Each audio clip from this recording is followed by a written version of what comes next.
Hi there. Welcome to the From Lab to Launch podcast by Qualio, where we share inspiring stories from the people on the front lines of life sciences. Tune in and leave inspired to bring your life-saving products to the world. Hello and welcome to From Lab to Launch by Qualio. We're glad you're tuning in today. I'm Kelly, your host, and I'm really excited about today's guest. Before we jump in, just a reminder to please rate the show and share it with any of your science nerd friends. We know you have some. Also, check out the show notes if you have a story or a product you'd like to share with us. We love hearing from you. Today, we're welcoming Duane Mancini. He's the CEO and managing partner of Project MedTech and proud to be a nerd of the medtech industry. Yay, nerds. Duane has extensive experience in go-to-market strategy, including regulatory reimbursement, biocompatibility, preclinical efficacy testing, and clinical trial design and execution. With all of the complexities of running a medtech company and taking a product to market, Duane partners with startups to develop strategies and milestones. He runs the Project MedTech podcast series, which has over 120 episodes, of which I've gotten to participate. Thank you for that. We're excited to jump more into the medtech world and what companies need to think about from inception to market. Duane, thanks for joining me today. Yeah, thanks for having me. This is exciting. Switching roles. Yeah, it's great to be talking to someone who also runs a podcast. Fun, right? Yeah, it is. It's something I was a little intimidated by at first, but now I'm having so much fun talking to all these people. I can't imagine not doing this. Yeah, it's a weird feeling for sure, especially as you build that number of episodes up. You're just like, what did I do before? I was just talking to someone who's using computer-generated personality technologies. Like he used to work for EA Games, and he's using this to improve the clinical trial space. Like the applications are so incredible. So knowing all of that, tell us a little bit about how Project MedTech got started. Yeah, Project MedTech was founded in 2020. I was leaving a company called NAMSA. They're a CRO in the medical device space, and I was heading over to a company called Covance at the time that had been acquired by LabCorp. And this idea for where I thought there were gaps in startup companies. And it was too early to do anything about it. So I said, let me launch a podcast and see if maybe just talking about some of these issues would have been helpful. So that's how we got our start. We started in 2020, April of 2020, to be exact. Started the podcast, and then over the next year and a half, added a couple of co-founders and launched our consulting advisory practice and expanded our podcast into another podcast called MedTech Money, and then also ran some events. Fun. It's Yeah. good to see the organic growth around helping companies get to market too. I feel like there's so many great ideas out there, but people have no idea. Okay, I have this idea for a med device. How do I get it into a patient's hands? Yeah, it's a difficult thing, and resources are generally, you're strapped for cash and then therefore resources. And so you need to come up with innovative ideas to help get that product through some of that de-risking process. And that's where we started to form Project MedTech. Nice. So one of your specialties is evaluating how early decisions in a company may impact other aspects in the future. This perspective is critical for med device companies. What are some of the best or worst stories you've got or you've seen of having or not having this perspective as they try to navigate? Yeah, so I'll start with the really early one that we see happen a lot, and that's going to the FDA in some format, whether it be a pre-submission meeting or through the 513G process, right? The 513G, for pretty obvious reasons, can be very detrimental to a company because once you go through that process, that's how the FDA is going to classify your product. And so it could be a hard procedure, especially if you're very new and you're looking for that first thing to go, well, I'm moving the needle. A lot of times people start in the regulatory area, right? And they'll go, well, I'll do this 513G. So we've seen one that teetered on the line of a drug versus a device. They were definitely a device, but they wrote their 513G like a research dissertation. Oh, and no. they got classified as a drug. And so once that happens, that's the nail in the coffin for you in the US, right? That goes from like a 5-year process to a 20-year process. That one stings. Also, companies go into pre-sub meetings before they really are, or they go by themselves without a regulatory consultant or a quality consultant. And that could be hard too, because those meetings are very strategic. I think any good regulatory consultant would tell you that. And so from a regulatory quality side, that's the one that I wanted to bring up. The other one that really comes to mind is keeping commercialization in mind at all times, even through regulatory. What claims do you want to make? Why do you want to make them? What's your reimbursement pathway look like? The hardest thing you will do as a med tech company is sell your product. Absolutely. Yeah, so that's my big thing there.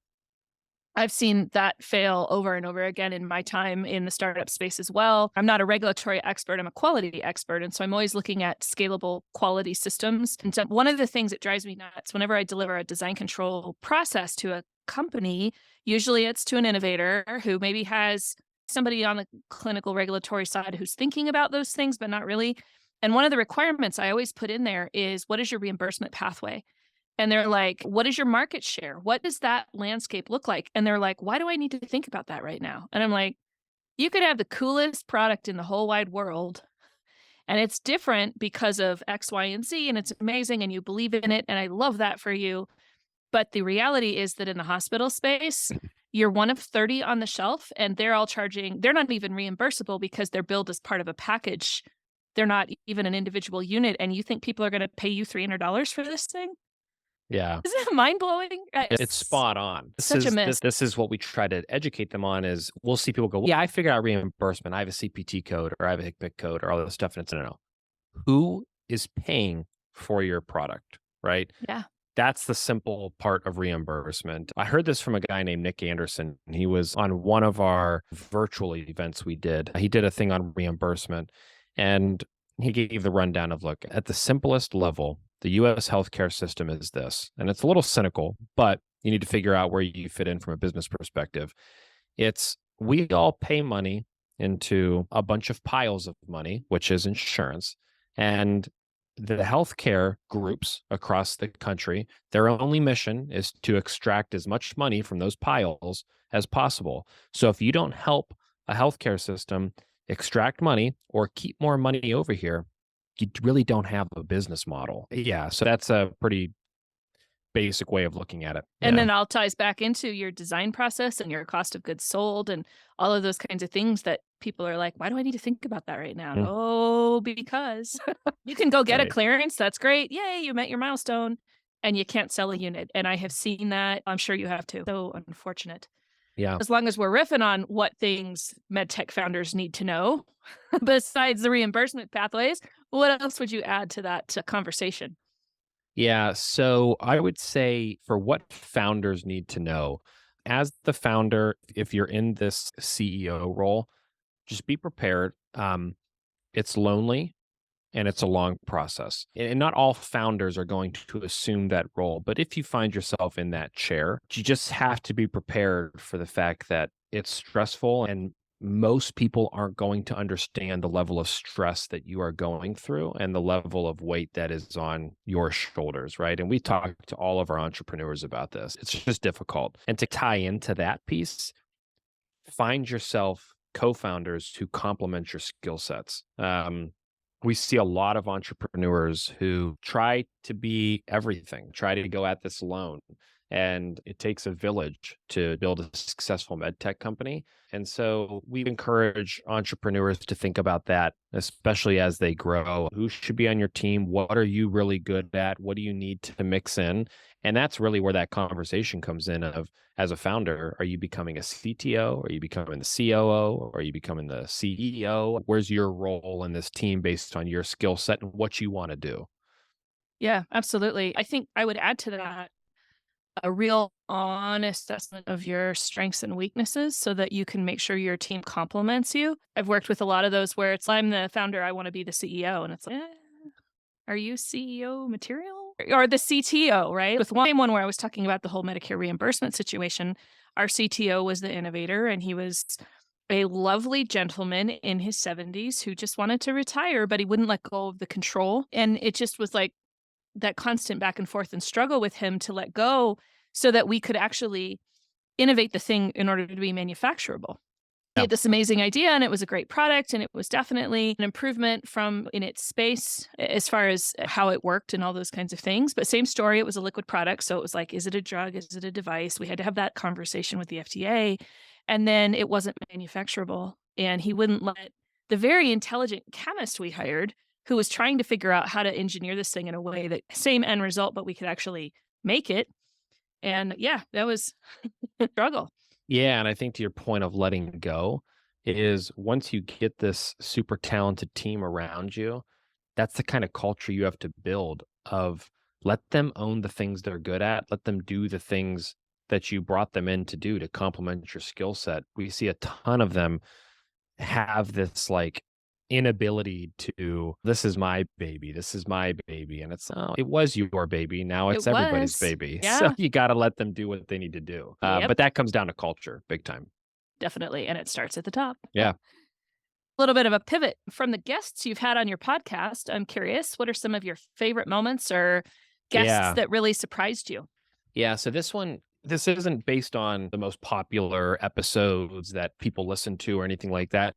But I was thinking more along the lines of these are the ones where I've taken a snippet from the podcast and used it in multiple conversations. So the one that sticks out the most, Brian Green, was episode 1 of our MedTech Money series. He was the first person on the podcast. It kind of caught me off guard, but he was telling a story and it was a hilarious story around raising money. And so that one we always talk about because it's an epic story. We make him tell it anytime he talks at events too that we have. So Brian sticks out. And then there were 3 other ones that I find myself quoting a lot. So episode 4 was Lance Black, and he was talking about understanding the problem that you're trying to solve, and not just like understanding the problem, an expert in the problem, but actually being a historian of the problem.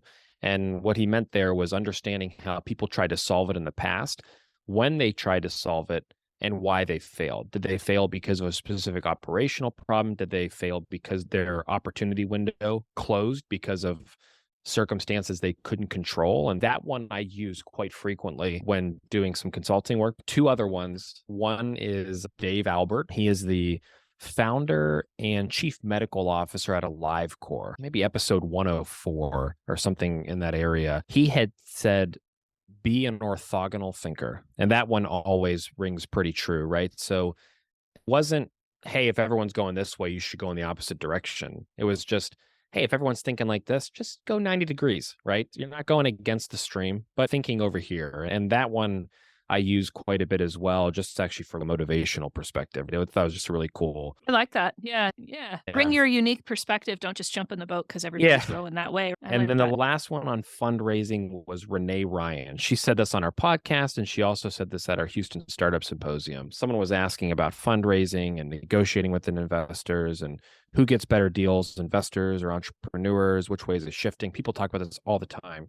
And her whole point was like, honestly, I don't really care because no one ever died from dilution, but companies do die from running out of cash. And we use that one quite a bit as well.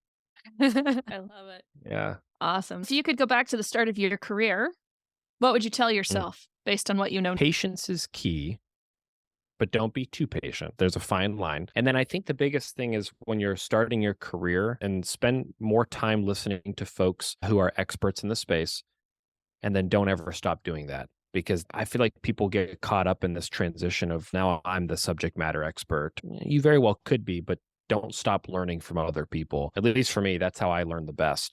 I mean, I think it took me a little bit to figure that out, of just being around like-minded individuals who are really intelligent and smart and good at what they do, and listening to them and not talking so much is beneficial.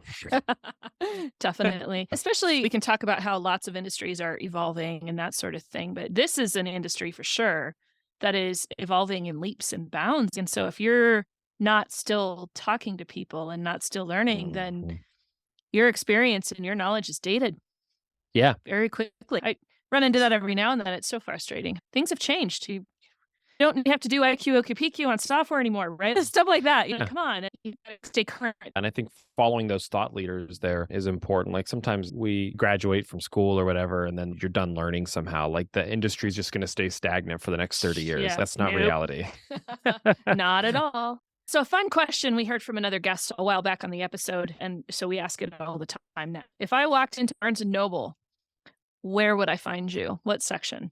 Oh, yeah, this is good. That's right. I saw this one. So this would be, for me, nonfiction. More specifically, well, I'll just give you a few of my favorite authors. So in human history or how humans think about things or make decisions, right? So therefore, that's my favorite space. Amos Tversky or Danny Kahneman, they were both professors that studied behavioral economics. So Oh, how wow. Okay. humans make decisions, right? So they wrote a lot of really fascinating books in that space. So I spend a lot of time reading those. And then my other favorite author would be Michael Lewis, who writes in the nonfiction area as well. He actually wrote a book on Amos Tversky and Danny Kahneman called The Undoing Project.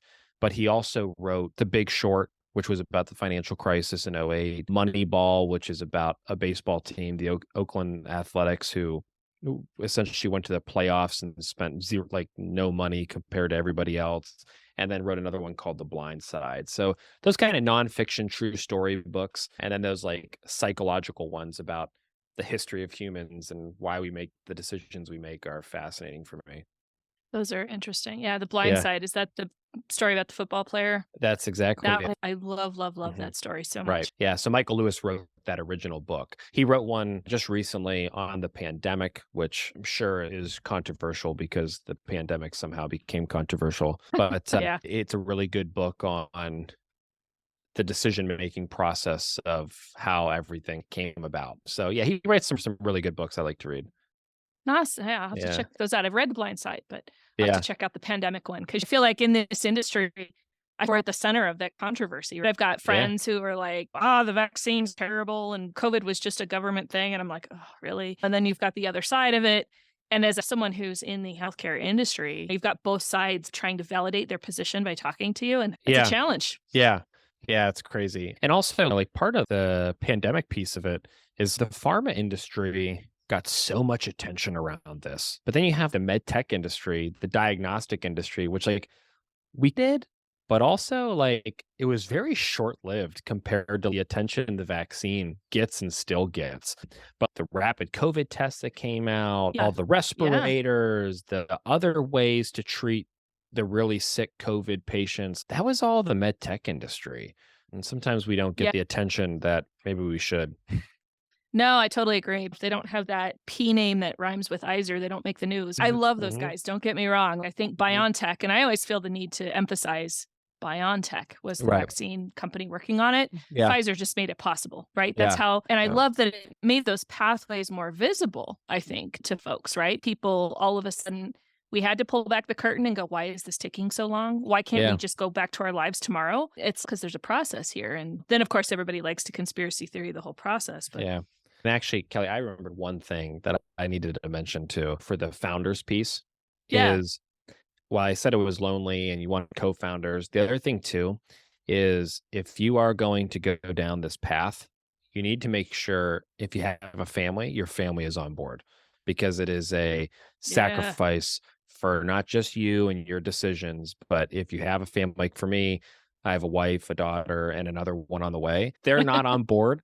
Um, that could create some stress too, because there are going to be those stressful situations that they're involved in as well. I mean, from a financial standpoint, but also helping you deal with the stresses and the wild ride of being a founder CEO. Yeah, definitely. Because it's Yeah. your problem. It's not like working for another company where you can leave it at the office at 5 o'clock, right? I think the number of those risks that don't make it, there's some definite valley of death situations in the whole industry. The number of things that you try to get through that fail, people don't realize how big that number is. Yep, for sure. So I wanted Definitely to share that as well. Yeah. important. Absolutely. Yeah. I'm glad you Yeah. brought that back up because I think people just they get well, and there's a little bit of a personality type there. I think in my Mhm. experience, they're exciting, they're innovators, they're entrepreneurs, they're visionaries, and then the ones that decide to take that vision forward and actually turn it into operational execution. Again, those are not always the same personality because we're always so bootstrapped for cash. And so, yeah, I have seen the toll that takes on, like I said, I've been supporting those kinds of companies myself for a lot of years, and you see that toll. So I'm glad you brought that up. Excellent. Well, we'll wrap it up here. Where can folks go to connect with you and follow along on your company's progress? Yeah, www.projectmedtech.com. Pretty straightforward. We're very active and myself and the Project MedTech page. And outside of that, you can catch us at industry events. We also host our own events, but that's all on the website. Excellent. Thank you Yeah. so much. It was good to catch up with you again, and we'll have to have another follow up here in the future. Sounds great, Kelly. Thank you. Thank you.